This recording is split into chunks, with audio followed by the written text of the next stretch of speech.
Bismillahirrahmanirrahim. Ayo bawa harta ke surga. Dukung pembangunan sekolah Islam Mufid dengan donasi ke rekening atas nama Yayasan Muflih untuk Islam dan Dakwah. Sambil nunggu kameranya, silakan jamaah lihat kanan kiri.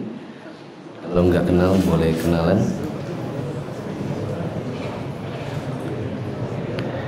Kanan kiri, depan belakang boleh.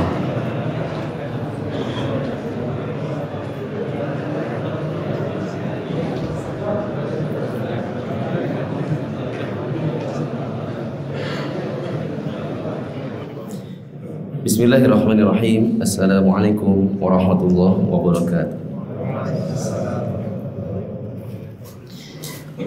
Alhamdulillahirabbil alamin, wassalatu wassalamu ala asyrafil anbiya'i wal mursalin wa ala alihi wa ashabihi ajma'in. Hadirin jamaah yang dirahmati Allah, kita bersyukur kepada Allah pada hari ini bisa kembali melanjutkan kajian buku mulia dengan manhaj salaf. Sebenarnya pertemuan lalu saya sudah bilang, selesai nggak selesai kita cukupkan bab tentang prinsip dakwah salafiyah yang mengedepankan akhlak pada pertemuan lalu. Tapi setelah saya baca lagi, apa yang tersisa nampaknya juga tidak kalah penting, sehingga sayang kalau kemudian dilewatkan. Jadi saya habiskan saja sisanya insyaallah di halaman 340 atau 347, tergantung cetakannya. Tentang tazkiyatun nufus ada di bawah poin ke-18. Disebutkan oleh penulis, tazkiyatun nufus maknanya adalah membersihkan jiwa. Ya, seperti tazkiyah itu juga satu akar kata dengan kata zakat. Orang bayar zakat tujuannya adalah membersihkan harta dan jiwanya. Tazkiyatun nufus atau tazkiyatun nafs adalah membersihkan jiwa dan mensucikannya dari kotoran. Apa kotorannya yang mengotori jiwa itu? Sebenarnya kotoran yang paling berat itu adalah syirik.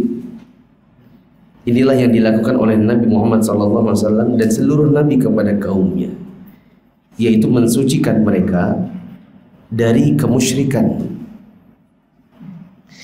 juga dibersihkan dari sikap menipu, dendam, iri atau dengki, dan kezaliman. Dalam memperbaiki, mendidik, berakhlak, dan membersihkan jiwa, kajian salaf atau manhaj salaf mengambil contoh yang paling baik, yaitu Rasulullah SAW, karena beliau adalah manusia yang paling suci jiwanya, paling tinggi kedudukannya, paling lurus akhlaknya, dan paling terbimbing jalan dan manhajnya. Ya. Demikian juga mereka menjadikan perjalanan hidup para sahabat yang pertama kali masuk Islam dan orang-orang yang generasi awal dari Islam yang mengamalkan Al-Quran dan Sunnah, baik dalam perkataan, perbuatan, dan akhlak, sebagai teladan dalam melakukan tazkiyatun nufus atau pensucian jiwa. Jadi teman-teman yang dirahmati Allah, jadi di dalam kajian salaf, begitu juga dakwah salaf, yang diajarkan bukan cuma sekedar menjauhkan kita dari perbuatan syirik, bukan cuma memperkenalkan kepada kita tentang sunnah, tapi juga berusaha untuk menyucikan jiwa-jiwa kita dari perbuatan-perbuatan atau amalan-amalan hati yang merupakan kotoran.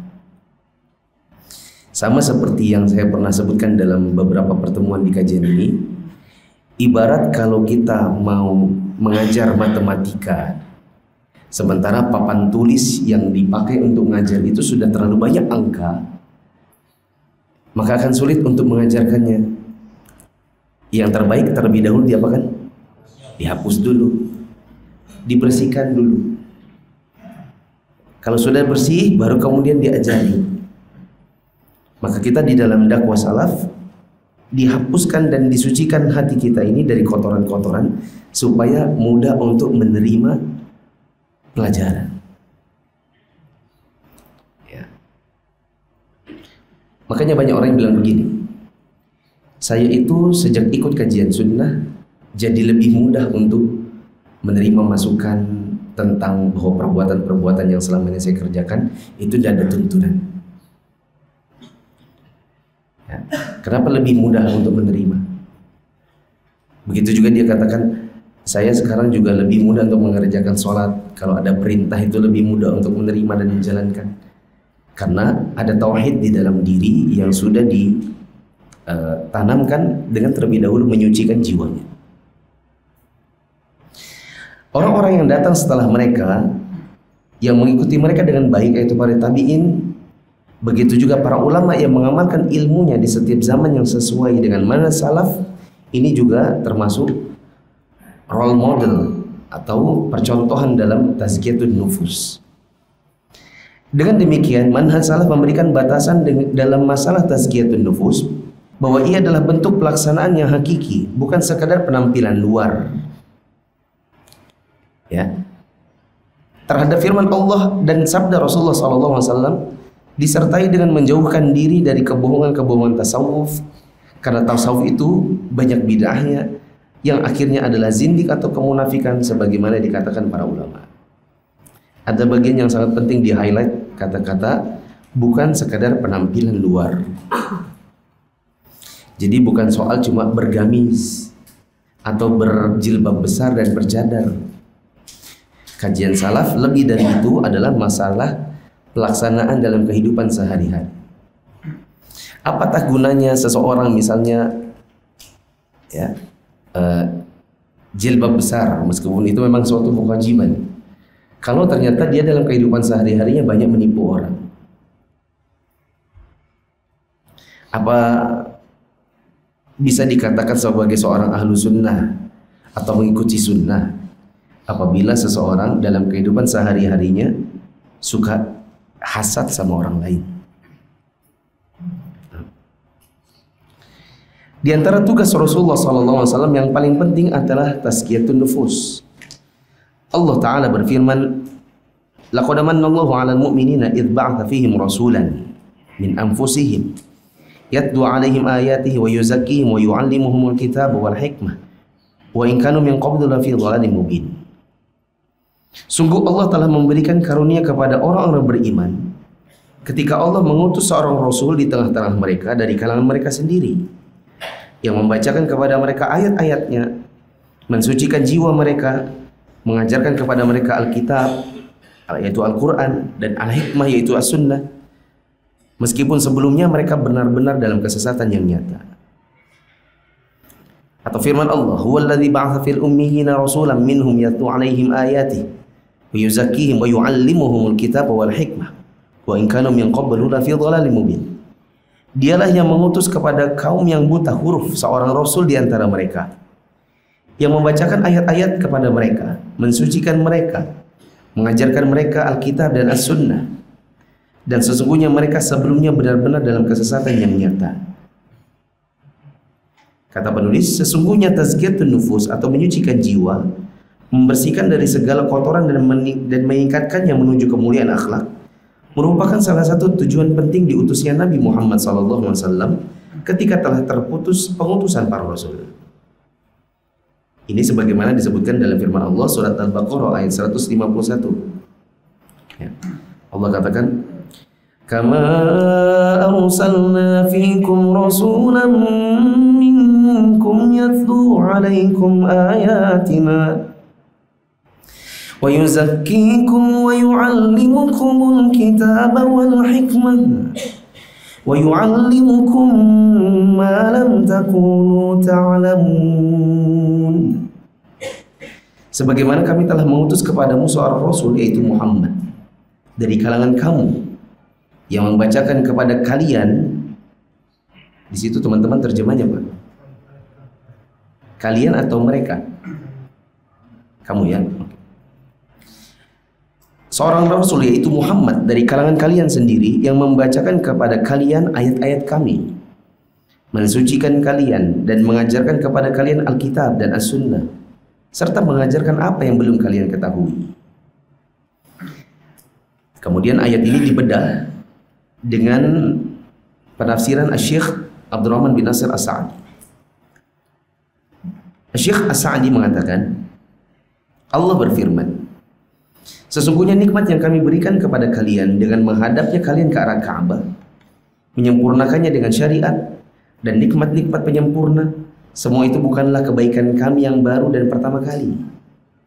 Kami telah memberikan nikmat kepada kalian dengan segala nikmat dan penyempurnaannya, dan yang paling tinggi adalah kami mengutus kepada kalian seorang Rasul, orang yang mulia dari kalangan kalian sendiri, yang kalian kenal nasabnya, kejujurannya, amanahnya, kesempurnaan dan nasihatnya. Ayat ini dibedah berdasarkan beberapa penggalannya. Firman Allah, yatlu alaikum ayatina, yang membacakan kepada kalian ayat-ayat kami. Ini mencakup ayat Al-Quran dan yang selainnya.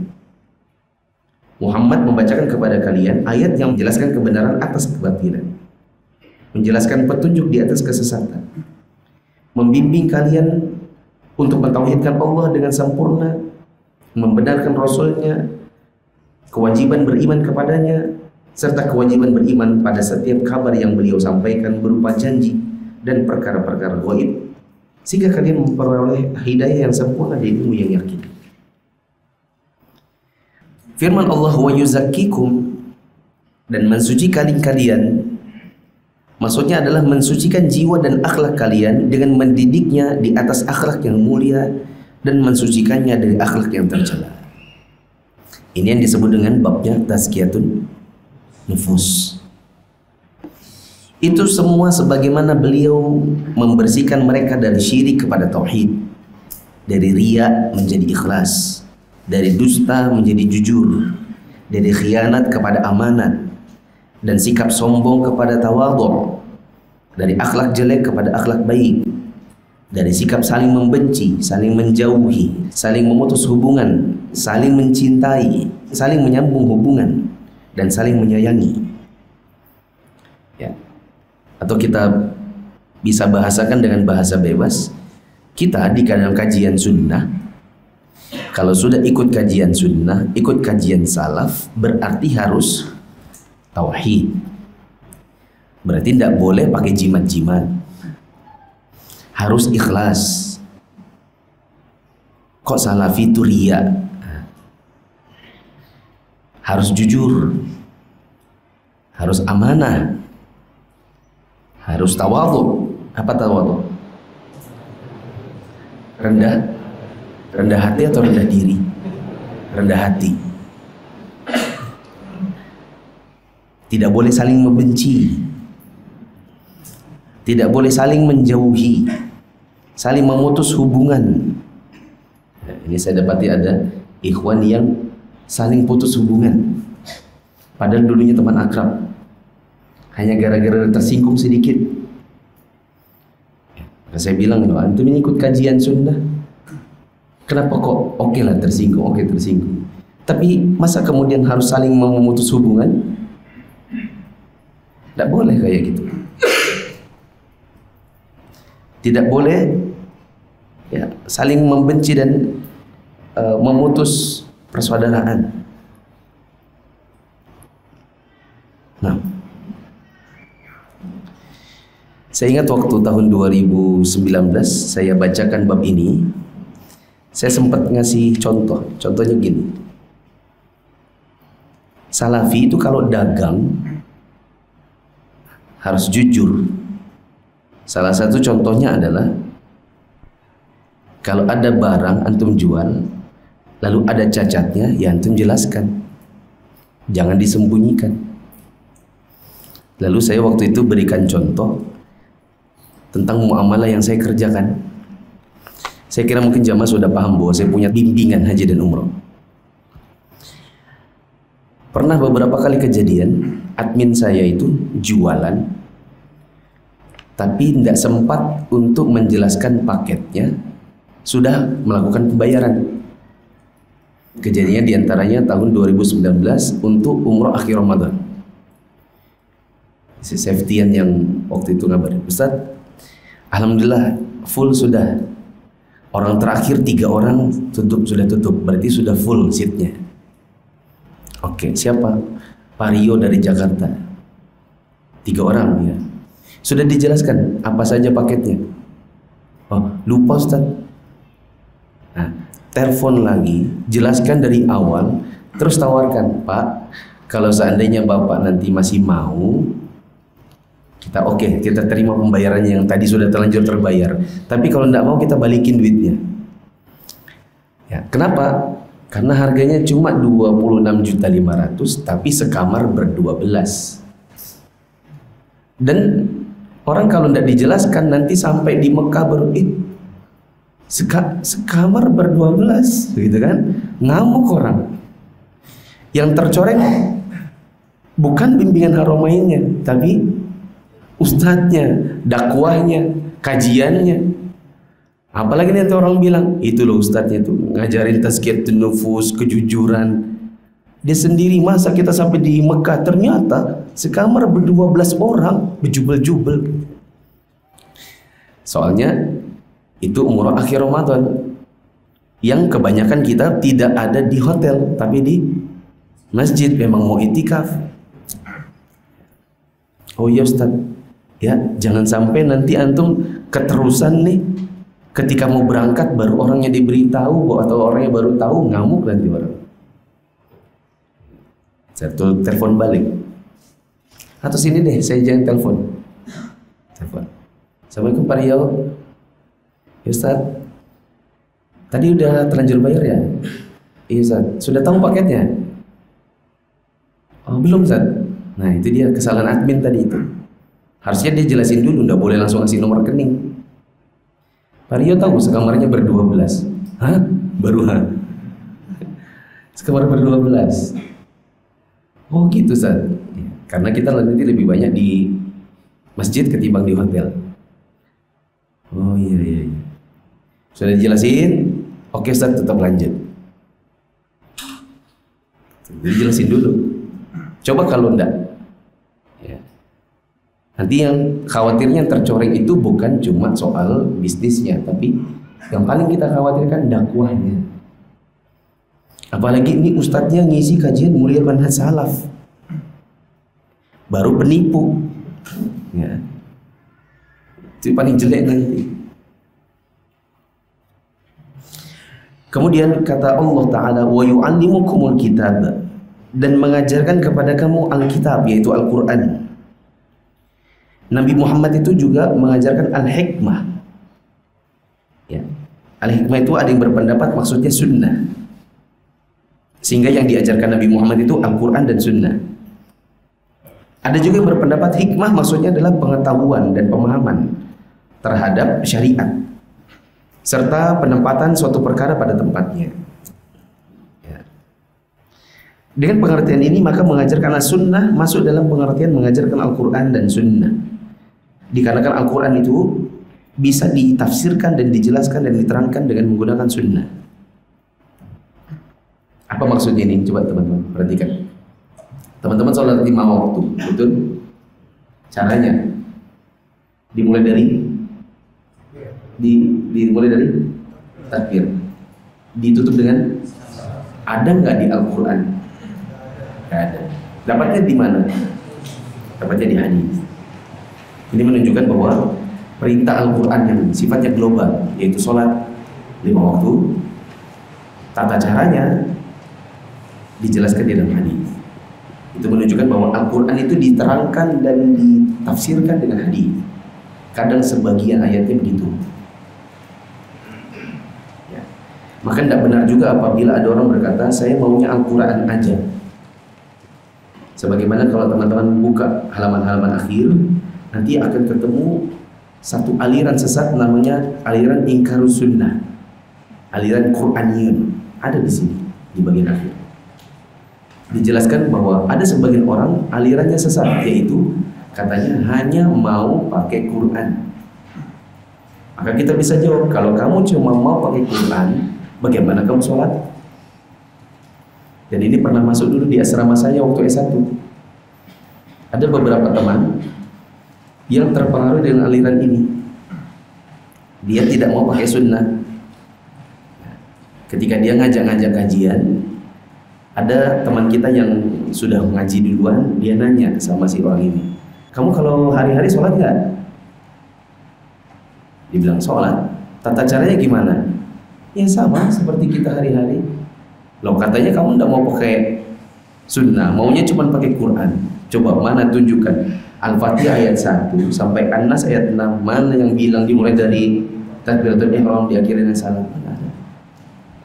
Kecuali kamu bikin sholat sendiri. Allahu Akbar, Allahu Akbar.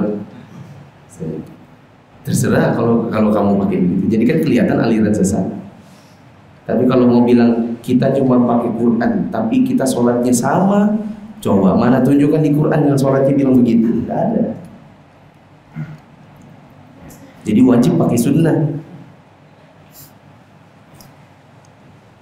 Kalau dia bilang begini, masanya kalau Quran itu terjaga, sedangkan hadis itu ada dhaifnya, ada palsunya. Jadi daripada pakai yang kecampur-campur, mendingan yang sudah jelas saja. Bagaimana kalau dibilang begitu? Ya? Jawabannya, sebagaimana antum mau beli mangga di pasar, kan antum bisa ada metodologi untuk menyaring mana mangga kecut, mangga manis. Apakah terus gara-gara di pasar itu ada mangga kecut, ada mangga manis, lalu kemudian dosa kita makan mangga? Begitu? Kan ada caranya untuk membedakannya. Ya. Kemudian kata Allah, wa yu'allimukum ma lam takunu ta'lamun. Nabi Muhammad itu mengajarkan kepada kalian apa yang dulu kalian tidak ketahui.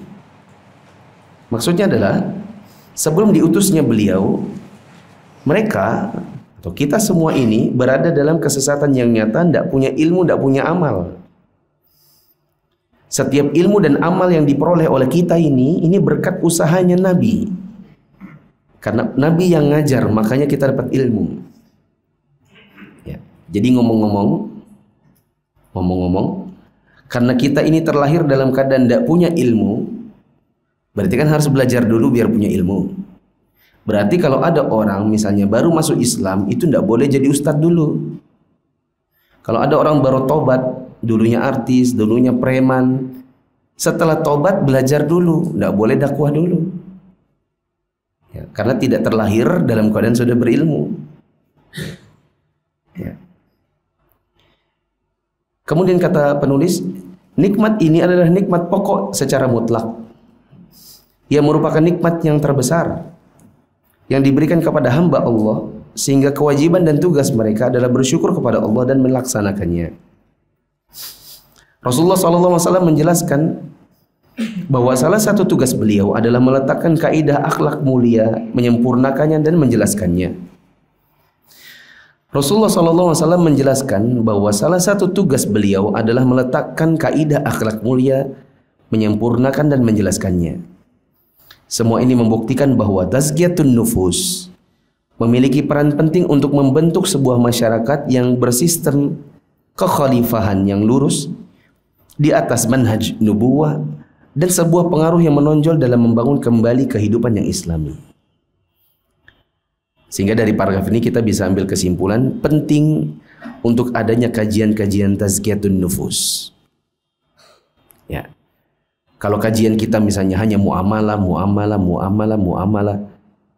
tahu ini riba, begini sewa menyewa, begini syirkah, begini mudharabah, begini murabbahah, tapi tidak didukung dengan tazkiyatun nufus, nanti kita cuma sekedar tahu muamalah tapi tidak bisa melaksanakan muamalah yang syar'i. Ya. Nanti kita jadi orang-orang yang tahu dalam sisi muamalah tapi tetap saja orang-orang yang lebih mengedepankan kepentingan keuntungan dunia, ya, ketimbang hukum-hukum syar'i. Kalau cuma belajar muamalah, tidak belajar tazkiyatun nufus. Ketahuilah bahwasanya Rasulullah SAW adalah suri teladan. Beliau bergaul di tengah-tengah masyarakat dengan akhlak yang mulia.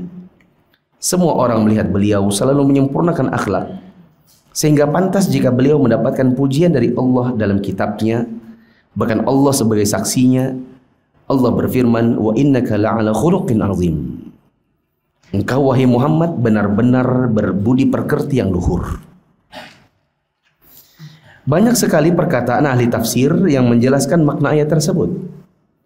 Hanya saja ungkapan yang paling tepat dan benar adalah ungkapan Aisyah radhiyallahu anha, Ummul Mukminin. Ketika ditanya tentang akhlak suaminya, yaitu Rasulullah SAW, maka Aisyah mengatakan, "Kana khuluquhu al-Quran." Kata penulis, makna dari hadis di atas tentang bahwa akhlaknya Nabi Muhammad adalah akhlak Al-Quran, maksudnya adalah bahwa beliau melaksanakan perintah Al-Quran dan menjauhi larangannya, sehingga menjadi sebuah karakter bagi Nabi Muhammad SAW. Apa saja perintah dalam Al-Quran pasti beliau laksanakan. Apa saja larangannya pasti beliau jauhi. Ini semua di samping akhlak mulia dan lurus yang beliau miliki. Tidak ada satu akhlak pun yang baik dan terpuji melainkan beliau menyandangnya. Karena tidak ada cita-cita bagi beliau selain mendapatkan keridhaan Allah Ta'ala. Akhirnya terkumpullah akhlak mulia pada diri beliau, yang mana beliau pun diutus untuk menyempurnakannya. Apa akhlak Nabi SAW? Begitu banyak yang mulia yang mungkin tidak bisa kita dapati di zaman sekarang. Kalaupun kita dapati itu mungkin seperti dapati permata masuk dalam comberan di zaman sekarang. Kalau dapat itu berharga, cuman susah dapatnya. Ya, seperti apa? Di antaranya sebagaimana yang pernah diceritakan oleh Maisarah. Siapa Maisarah?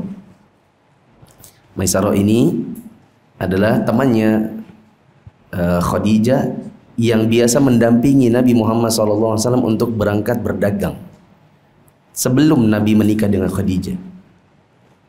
Ya.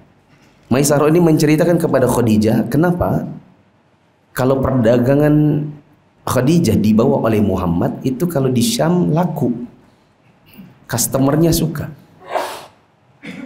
Ya, karena Muhammad itu menjelaskan barang dagangan dengan rinci. Kalau jelek dibilang jelek. Ya. Kalau zaman sekarang kan orang jualan itu supaya cepat laku bilang apa? Yang bagus. Meskipun ya, KW dibilang enggak, dia nggak bilang KW, dia bilang ini KW super. Ya, kan? Padahal ya KW bukan ori. Jualan kuota 10 giga. Sudah dibeli begitu sampai rumah, ya Allah, ternyata 4 pagi, 4 malam, 2 siang. Ternyata terbelah-belah. Ya. Enggak 24 jam. Baru misalnya saya berkisah tentang dunia travel. Banyak travel bilang travel sesuai sunnah. Sesuai sunnah.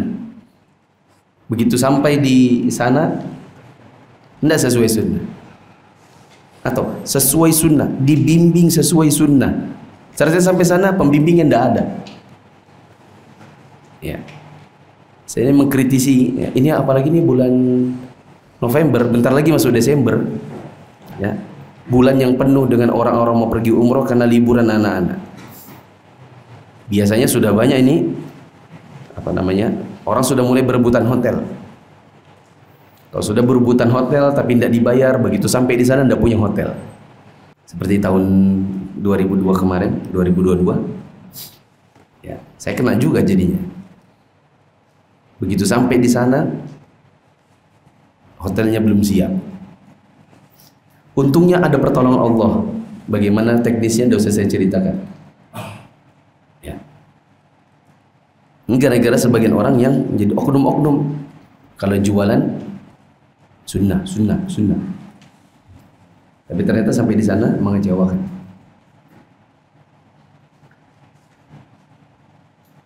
Oh ya, ini sebagai informasi saja. Ini karena tinggal satu paragraf lagi. Sementara Isya masih lama. Jadi saya edukasi nih teman-teman. Baru-baru ini ada sidang Dewan Fatwa Al-Irsyad. Saya simak ada bab tentang bagaimana kalau terjadi perubahan di lapangan ketika kita pergi umrah. Contoh, ketika mau berangkat jualannya pakai uang rupiah, misalnya paketnya 35 juta. Tapi ketika travel mau bayar ke hotel pakai rial atau pakai dolar, ternyata kursnya naik. Maka tidak boleh jamaah dibebankan secara paksa kenaikannya. Kalau teman-teman lagi daftar umroh, sudah deal 35 juta, tiba-tiba travelnya bilang gini, mohon maaf ada kenaikan kurs, jadi naik paketnya jadi 36.500.000. Teman-teman berhak dua, imma tidak minta untuk ditambah dan terus dengan 35 juta, atau lakukan pembatalan dan kembali 100%. Saya dapati ada satu travel tahun kemarin dengan label sunnah, jualannya sunnah, bimbingan sesuai sunnah, pokoknya yang dikatakan sunnah itu, yang kalau sunnah kan berarti mengikuti akhlak Nabi, tahu begitu ya. Minta nambah, orang mundur tidak boleh, berarti kan secara paksa. Sementara kurs itu nggak ada urusannya jamaah untuk di, kursi waktu itu 15.100, sekarang 500-300, jadi jamaahnya harus nambah, nggak bisa, nggak boleh. Karena Anda jualan waktu awal itu pakai rupiah. Kalau mau aman harusnya dari awal jualannya pakai dolar. Bilang dong di pamfletnya, misalnya 3.000 dolar. Jadi nggak ada urusannya sama kurs. Berapapun kursnya, jamaahnya nyetornya pakai dolar. Atau nanti jamaahnya dibantu untuk tukar dolar. Atau dolar ini sebagai simbol, nanti ada tiap pembayarannya melihat kurs sekali saat pembayaran. Ya, ada satu travel saya marahi tahun kemarin. Ya, karena saya mau amanah juga sama orangnya. Saya bilang nggak bisa gitu. Jamaah tidak boleh dibebankan dengan kenaikan harga hotel. Jamaah nggak tahu. Nah, sekarang ketika Anda merasa tertipu oleh penjual hotel,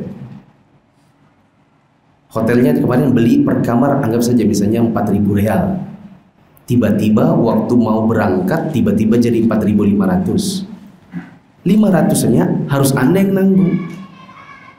Kalau Anda mau membebankan kepada jamaah 500 real, 500 kali 4.000 rupiah berarti 2 juta, dibagi 4 orang sekamar berarti nambah 500.000. Maka itu harus dengan kerelaan jamaah, tidak boleh dipaksa. Kalau jamaah bilang, maaf saya nggak mau tahu urusan naik harga hotel, ya urusan Anda, saya yang jelas sudah bayar, dah selesai, ini tinggal berangkat aja. Kalau Anda paksa, Anda zalim. Saya bilang begitu. Tapi coba Ustadz, kalau Ustadz jadi kami, kalau saya jadi kamu, maka saya berikan pilihan jamaah. Jamaah mau nambah, kalau tidak mau, tidak apa-apa, mau dikembalikan duitnya 100% juga boleh. Lah kamu minta nambah secara paksa, jamaahnya minta mundur, minta kembalikan duit, kamu tidak mau kasih kembali. Ya, dibikin jamaah itu maju kena, mundur kena. Katanya kamu sunnah, gimana sih? Tidak boleh dong seperti itu. Ya. Kalau sesuai sunnah, maka dalam akad pun harus sesuai sunnah. Bagaimana akhlaknya Nabi? Nah, dalam fatwanya di himpunan Al-Irsyad itu sudah diarahkan, bila ada kenaikan dari harga paket yang dialami oleh travel ke Saudi, maka kenaikan itu tidak boleh dibebankan secara paksa kepada jamaah. Bila travelnya merasa dianjurkan travel untuk melaksanakan apapun konsekuensinya. Bila kehilangan keuntungan atau ada kerugian yang mau tidak mau, itu konsekuensi travel. Bila tidak mau rugi karena terlalu berat, maka dibebankan kepada jamaah, tapi harus dengan kerelaan, tidak boleh dengan paksaan. Jamaah rela enggak? Oh maaf, saya nggak bisa lagi nambah. Kalau gitu, cari pengganti. Ditawarkan, maukah dikembalikan 100% mumpung masih sebulan lagi. Itu pun memang dari awal, jangan nanti tunggu hari H baru dibilang maukah kita kembalikan duitnya. Ya orang kecewa juga. Sudah sudah syukuran ya, tetangganya sudah dipanggil semua, sudah besok berangkat baru boleh kembalikan uangnya, ngeramput juga. Harus jauh-jauh hari diberitahu supaya jamaahnya, oh kayak kami nggak bisa, sudah berarti kita bisa carikan dulu tempat yang lain, atau ibu bisa cari sendiri mau diberikan duitnya. Orang nyaman ya, karena namanya muamalah itu kadang jadi kadang tidak jadi. Jamaah ini cuma contoh karena ini aja yang terdekat di kepala saya ya, nggak ada hubungannya. Ini mau Desember nanti dikira Ustadz jualan travel di kajian mulai manhaj salaf. Ini saya mengedukasi jamaah. Siapa tahu jamaah sudah ada yang berpikir, sudah ada yang transaksi lalu mengalami yang saya ceritakan ini. Ada sebagian travel meskipun berbasis sunnah, meskipun berlabel sunnah, tagline sunnah, bimbingan sunnah, ustadznya sunnah, dibimbing asatiza ahlu sunnah, pokoknya sunnah dicaplok jadi jualan travel, lalu kemudian tidak sesuai dengan sunnah, maka itu ya ini travel perlu belajar tazkiyatun nufus. Jangan mau dizolimi, jangan mau dizolimi. Kecuali kalau kemudian dia mengajak untuk musyawarah. Intinya yang tadi nggak boleh dipaksa, tapi nggak boleh juga mundur. Ini nggak boleh. Paksa bayar nggak boleh mundur. Nggak mau kembalikan uangnya 100%. Kalau minta kembali uang dipotong. Nah, ini kezaliman kayak gitu. Lanjut kembali ke bukunya. Kata penulis di paragraf terakhir, dengan ini jelaslah bahwa akhlak mulia yang dimiliki Rasulullah SAW adalah agama itu sendiri dengan melaksanakan perintah dan menjauhi larangan secara mutlak, sehingga benar-benar bersegera untuk melaksanakan sesuatu yang dicintai dan diridhoi Allah dan menjauhi segala yang dibenci dengan lapang dada. Inilah hakikat dari sebuah ketakwaan. Rasulullah SAW adalah manusia yang paling baik akhlaknya, paling bertakwa dan paling mengenal Allah Ta'ala. Wallahu a'lam bishawab. Jamaah yang dirahmati Allah, selesailah bab ini, yaitu bab tentang tazkiyatun nufus, yang merupakan salah satu tujuan diutusnya Nabi Muhammad SAW. Dan kembali kepada bab yang kita baca, bahwa di dalam dakwah salaf itu tidak hanya soal tauhid sunnah, tapi juga soal akhlak, soal menyucikan jiwa dari kotoran, sehingga tidak ada orang yang berkata, nggak apa-apa akhlak jelek-jelek gini, yang penting tauhid. Dan tidak juga ada orang berkata, ya biar aja syirik, yang penting akhlaknya baik. Karena dua-dua kalimat ini semuanya salah ya. Di dalam dakwah sunnah harus gabungkan semua. Tauhid iya, mengerjakan sunnah iya, akhlak baik juga iya. Wallahu a'lam bishawab. Mungkin ini saja yang bisa saya bacakan pada kesempatan hari ini. Masih ada banyak waktu di sini. Kebetulan ada pertanyaan-pertanyaan yang tidak terjawab pada pertemuan-pertemuan sebelumnya.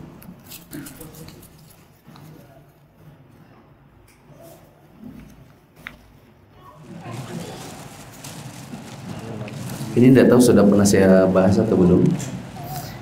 Bagaimana hukumnya membantu orang tua dalam melunasi hutang ribanya? Orang tua berhutang ke bank dan kami anak-anaknya saling bantu untuk melunasi hutang tersebut. Salah satu saudara meminjam ke bank lagi untuk melunasi utang orang tua. Jadi ini gali lubang buat nutup lubang. Ya. Ini hanya sekedar menggali penyakit ya, untuk mengobati satu penyakit. Kalau yang dimaksud ini adalah utang orang tua, utang riba di bank yang sudah terlanjur, karena dulu mungkin belum mengerti, lalu kemudian supaya tidak berlarut-larut ribanya, lalu anak-anaknya membantu orang tuanya untuk membayarkan, maka ini bagus. Tapi dengan syarat, suruh orang tuanya betul-betul tobat. Karena ada juga yang katanya sudah dibayarkan utang orang tuanya, sudah lunas, ternyata ngutang lagi, sehingga orang tua ini tidak kapok.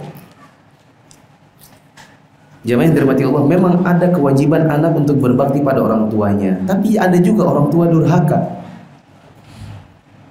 Beberapa kali saya dapati ada ikhwan yang misalnya datangi di parkiran, kemudian menceritakan tentang kondisi keluarganya. Yang di sini yang salah atau yang jelek ini bukan anaknya, tapi orang tuanya.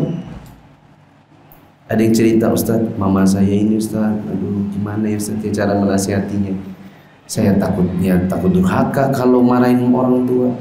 Tapi orang mama saya ini Ustaz, ganti-ganti laki-laki, muda-muda lagi Ustaz. Yang dibawa ke rumah itu ndak ubahnya kayak anaknya sendiri. Bingung kita ini. Ada lagi yang gini di Istiqlal dulu. Ustaz, bapak saya itu tukang judi. Suka mukul mama, gimana ya cara menasihatinya? Ada lagi yang mama ini tukang ngutang Ustaz. Utangnya saya merentenir, nanti kalau sudah dibayarin disuruh janji gak boleh lagi ya mak. Lanjut lagi. Memang sudah jadi habit, jadi kebiasaan. Maka yang seperti ini mungkin justru Anda berbakti dengan cara tidak membantu, karena Anda kapok-kapok. Bilang sama dia, "Ma, ini bantuan terakhir. Ya. Apakah saya perlu bersumpah demi Allah bahwa saya tidak akan membantu mama lagi bila nanti terjerumus pada hutang riba lagi? Ya. Oh, kamu ini anak durhaka kalau tidak bantuin orang tua." Saya bantu kalau memang itu syaratnya. Masalahnya bantu mama melakukan perbuatan dosa.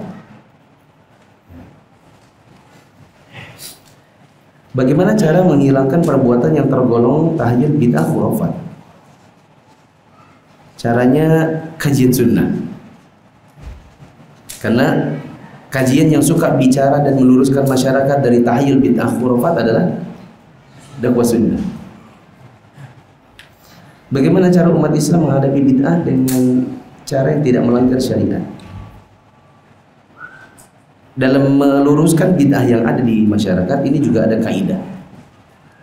Kita harus banyak memprioritaskan pada hal-hal yang sangat urgent, baru yang cukup urgent, yang sangat penting di atas yang penting. Yang penting di atas yang kurang penting. Jadi ada skala prioritas. Karena ada sebagian bid'ah yang bisa diingkari secara langsung, ada yang tidak. Ada yang memang harus diingkari karena dia bisa jadi mukaffir. Pelakunya bisa menjadi orang kafir kalau dia melakukannya. Ada yang tidak.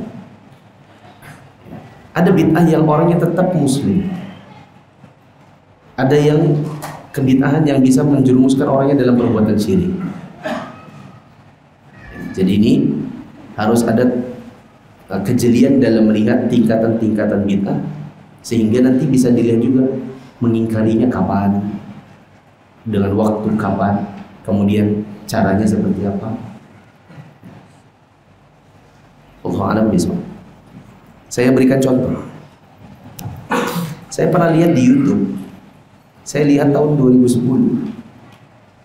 Bila saya tidak salah, itu sekitaran Jawa Timur. Ada satu daerah di situ melakukan kegiatan yang mungkin dikatakan bid'ah karena itulah yang tergambar dalam video tersebut. Sampai kurang lebih hampir jam 12 malam belum selesai. Di video itu muncullah ikhwan, saya juga nggak tahu itu siapa, jenggotnya panjang. Kemudian dia datang ke acara tersebut ngamuk-ngamuk. Yang saya kan itu hanya potongan video. Yang terdengar hanya kata-kata, "Sampai jam berapa ini? Sampai jam berapa ini?" Yang di panggung itu sudah dimaki-makinya, yang di panggung bilang, "Sebentar lagi Pak." "Iya Pak, sebentar lagi. Sebentar lagi." "Sudah tengah malam ini." "Iya Pak, sabar, sebentar lagi." Begitu dia bilang syirik semua ini, orang langsung ngamuk. Ustaz di belakang terdengar di video. Kalau mau gak ada kerjaan, lihat aja di YouTube ya, silakan. Ada yang teriak, "Ustaz, kalau ada yang bilang ini syirik, saya siap mati." Artinya yang tadinya itu mengingkari perbuatan bid'ah malah menimbulkan keributan yang mungkin lebih rusak daripada kalau dia diam aja. Gitu. Mungkin teman-teman ada lihat beberapa waktu yang lalu, ada juga di Surabaya. Ada orang berjenggot, ya, dia masuk dalam masjid, itu masuk di berita nasional. Ya, ada lihatnya? Di masjid dia ngomong apa ya? Ngomong apa? Pokoknya dia ngomong orang-orang itu. Ya. Jadi olok-olokan di video masuk berita nasional. Yang tercemar itu adalah yang jenggotan. Dipikir apalagi captionnya nanti atau komennya dibilang lihat Wahabi, lihat Wahabi. Seolah-olah itu representasi semua orang yang modelnya kayak gini. Ya, padahal ya ini yang salah oknumnya, caranya. Karena cara mengingkari kebid'ahan itu ada tingkatan-tingkatan. Anda juga harus lihat bagaimana caranya, kapan, ya, bagaimana cara mengingkarinya. Anda juga harus perhatikan. Azan dulu.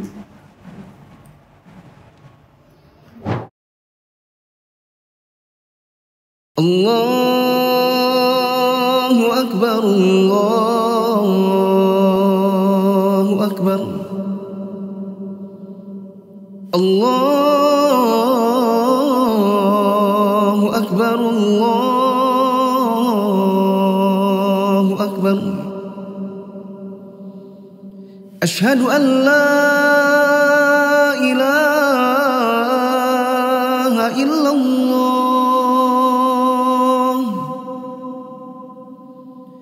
Asyhadu an la ilaha illallah.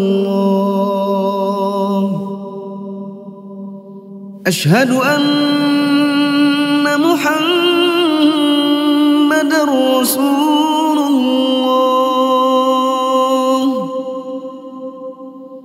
Asyhadu Muhammadar Rasulullah.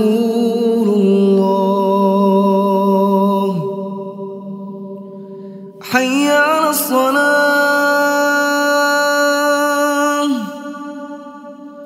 hayya 'alas salah,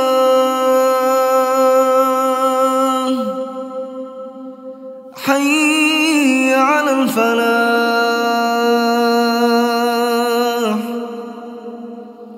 حي على الفلاح. الله أكبر، الله أكبر. لا إله إلا الله.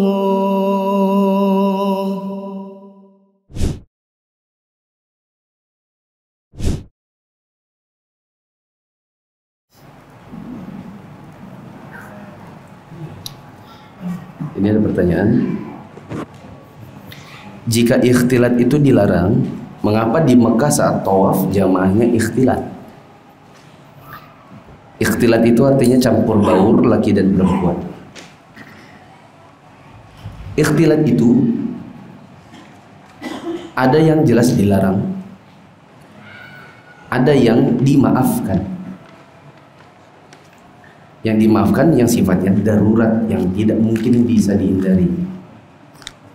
Seperti misalnya kita naik pesawat, kan campur baur laki perempuan. Kadang kita tidak bisa memilih duduknya. Mbak, bisa nggak mbak pramugari itu mbak semua perempuan di belakang pesawat. Ya, sini bagian bapak pakai hijab, nggak bisa. Karena kita tidak bisa mengatur karena kita bukan yang punya pesawat. Jadi mau tidak mau kadang kita duduk sebelahnya itu perempuan. Yang penting jangan sentuh-sentuh, sengaja-sengaja. Ya. Nah di dalam proses tawaf ini ada ikhtilaf ulama. Ada di antara ulama yang berpendapat bahwa itu adalah murni kejahilan. Karena kaum muslimin jahil dari sisi ikhtilat, maka jadilah mereka ikhtilat saat tawaf. Wallahu a'lam, pendapat yang lebih kuat adalah pendapat yang mengatakan ini karena keadaan darurat yang tidak mungkin bisa dihindari. Kita sendiri, jamaah yang dirahmati Allah, itu kadang kita kehilangan apa ya? Jalan. Laki-laki muda itu kadang mana tadi hotelnya ya? Duh, kemana ya? Kita bayangkan ini laki-laki muda.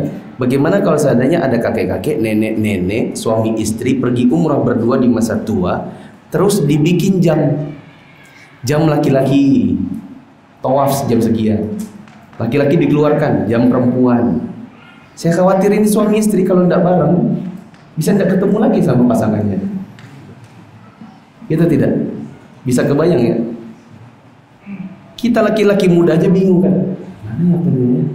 Yang mana ya? Ini laki-laki muda. Bagaimana kalau nenek-nenek? Gara-gara dibuat jam tawaf, jam perempuan, jam laki-laki. Ya, kayak apa tuh? Atau ini yang pergi mama dan anak. Nenek-nenek dan anak-anaknya bisa pulang laki-laki. Neneknya nih kayak apa keluarnya ini lewat mana? Mudaratnya jauh lebih besar. Maka Allah alam sebatas yang saya lihat di lapangan bahwa tawaf campur baur laki perempuan itu bukan ikhtilat yang kita dengan bebas-bebasnya campur baur lagi. Perempuan Turki, kapan lagi? India, masya Allah, kapan lagi? Bukan. Tersentuhnya kita di situ karena darurat, mau nggak mau. Dan karena darurat, jadi harus sebatas kadar daruratnya. Sebagaimana kalau Anda misalnya naik gunung kemudian tidak punya makanan, di situ yang ada hanya bangkai kambing, maka hanya boleh sebatas menghilangkan rasa lapar. Tidak boleh ketika bangkai kambing ini dikasih kecap ternyata enak, lalu ternyata melanjutkan makannya kenyang-kenyang. Tidak boleh. Apalagi disimpan misalnya, ini nanti enak, nanti pas lapar-lapar dikit buat nyemil katanya. Darurat hanya sebatas kadar daruratnya. Jadi terpaksa kita kadang-kadang bersentuhan dengan perempuan bukan mahram saat tawaf. Itu selama masih bisa dihindari, wajib dihindari. Begitu. Ini perempuan. Nah, boleh kita harus menghindar kulit kita di perempuan. Ini karena faktor darurat. Kenapa darurat? Sudah saya bilang tadi. Kalau dibikin jam tawaf laki-laki, jam tawaf perempuan, saya khawatir yang nenek-nenek tua itu tidak bakal bisa pulang.